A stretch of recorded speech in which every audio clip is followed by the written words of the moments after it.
Good morning.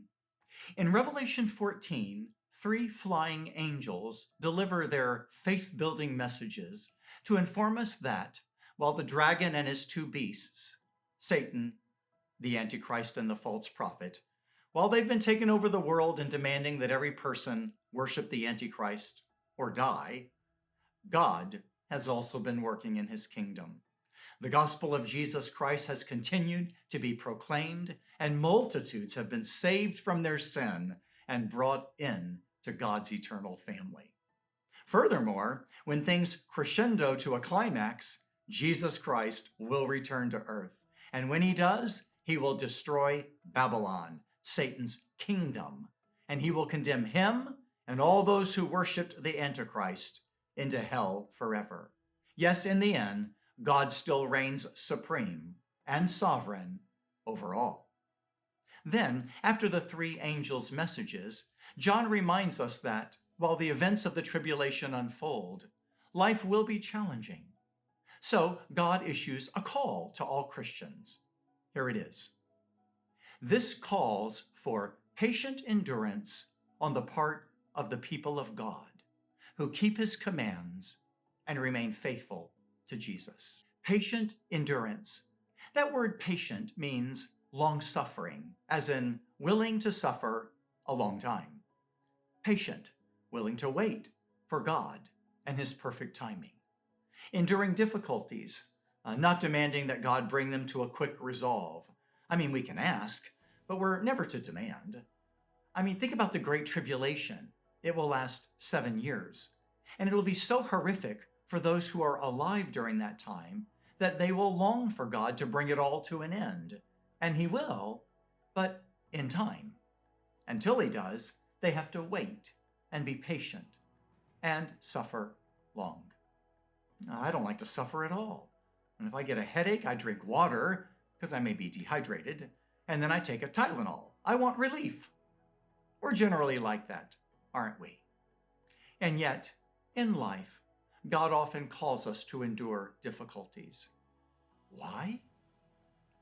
Remember James 1 writes, "Consider it pure joy, my brothers and sisters, whenever you face trials of many kinds, because you know that the testing of your faith produces perseverance.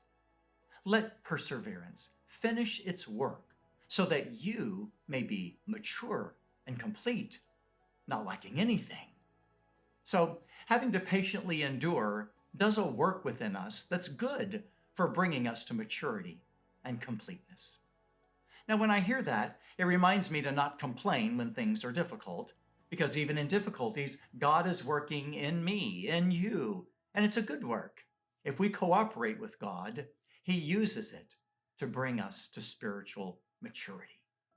Honestly, I can see that, because people I know that I would consider to be spiritually mature have not had an easy, pampered life.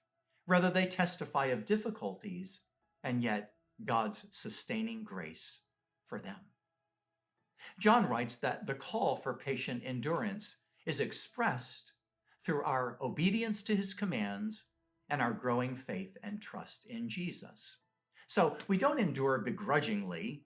Instead, we endure expressing our faith and continuing to obey our wonderful Lord. In Hebrews 11, we have God's hall of faith, believers who patiently endured. After that sometimes surprising list, the writer reveals that he was inspired by God to write for us, "Therefore, since we are surrounded by such a great cloud of witnesses, let us throw off everything that hinders and the sin that so easily entangles, and let us run with perseverance the race marked out for us, fixing our eyes on Jesus, the pioneer and perfecter of faith. For the joy set before him, he endured the cross, scorning its shame." He didn't like it, but he endured it and thereby conquered it. "And now he has sat down at the right hand of the throne of God." So consider him who endured such opposition from sinners so that you will not grow weary and lose heart. Good words for us today. Let's pray. Lord, thank you for loving us and saving us. Today, give us your grace to patiently endure whatever difficulties we may face. Empower us by your Spirit to be faithful and to obey you. Now continue. God bless you.